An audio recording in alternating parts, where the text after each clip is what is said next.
vont les organisations internationales? Est-ce qu'elles servent encore à quelque chose? Où va la diplomatie? Où est-ce qu'on va sur les questions d'égalité de genre? Toutes les questions qu'on se pose, en fait, je pense que sont des questions qui sont de plus en plus importantes, puis qui intéressent de plus en plus de monde.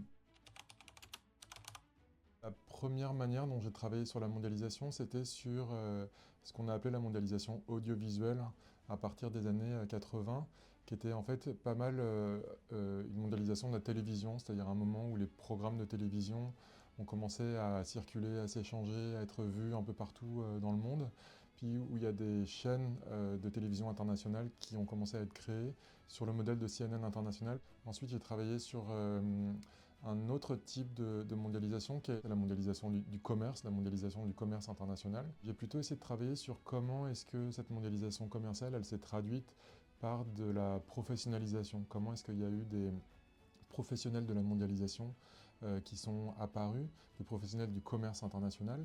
Puis ça, je l'ai regardé à travers des endroits un peu particuliers que sont les salons et en particulier les salons internationaux. Troisième programme, c'est aussi une autre forme de mondialisation. C'était les normes et en particulier les normes de genre.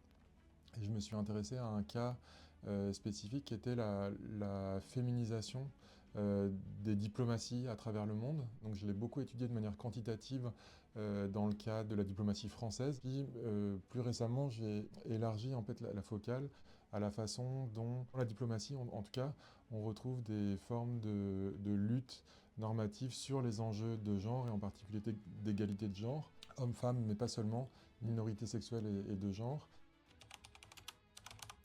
On a des formations, des disciplines, des objets qui sont différents et en même temps on travaille tous sur des enjeux liés à la mondialisation contemporaine. En fait on s'est rendu compte qu'il y avait pas mal de paires ou de trios qui se constituaient sur des objets ou des approches différents. Et donc moi, ce que j'apportais, c'était un regard un peu sociologique et puis cette expertise sur la mondialisation et sur différents types de mondialisation depuis une quinzaine d'années. J'ai travaillé à la fois sur le genre et les polarisations normatives dans la diplomatie, sur les questions de genre à l'échelle mondiale. Sarah Myriam Martin-Brûlé, elle travaille sur le genre dans les opérations de paix ou les programmes onusiens. Donc là, il y avait un échange possible. En fait, j'ai pas mal travaillé à travers une enquête sur la vie privée des diplomates, et en fait des diplomates qui sont en poste auprès de l'ONU à New York. Et en fait, Vincent Pouliot travaille sur justement la diplomatie onusienne, le fonctionnement de l'ONU, les diplomates en poste à l'ONU. Donc là, ça a été un point commun aussi assez évident. Frédéric, il a beaucoup travaillé sur la politique économique, les politiques numériques. Et donc moi, à travers tout mon projet sur la mondialisation commerciale, les professionnels du commerce international, il y avait aussi un point commun qui était assez évident, avec des références communes. Avec Myriam, sur les enjeux de droit international, là on est un peu sur la question de crise du droit international.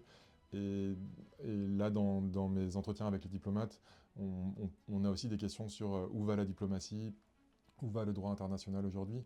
Donc là, il y a des résonances assez évidentes également. Alors, on a aussi dans l'équipe une historienne. Et moi, avec ces projets sur les professionnels du commerce international, en fait, j'ai essayé de comprendre le processus de professionnalisation lui-même sur un temps qui n'est pas un temps long, mais quand même sur 30-40 ans. Donc je reviens pas mal dans des archives, en fait, aux années 80-90, sur d'où ça vient, en fait, ce moment de professionnalisation, comment ça s'est joué, à quel endroit, de quelle manière, à travers quelles étapes aussi. Puis ça a été une possibilité de dialogue importante avec Alex Tipey, qui fait partie de l'équipe également, et qui apporte son regard historien, souvent critique sur ce qu'on peut faire, sur la manière dont on aborde l'histoire de manière un peu trop amateur ou parfois un peu trop naïve. Où va l'économie politique internationale? Est-ce qu'on reste dans du transnational et de la mondialisation économique à l'échelle globale? Ou est-ce qu'on revient vers plus de nationalisme, plus de protectionnisme, plus de régionalisme? Toutes ces questions-là, en fait, on n'a pas des réponses très claires.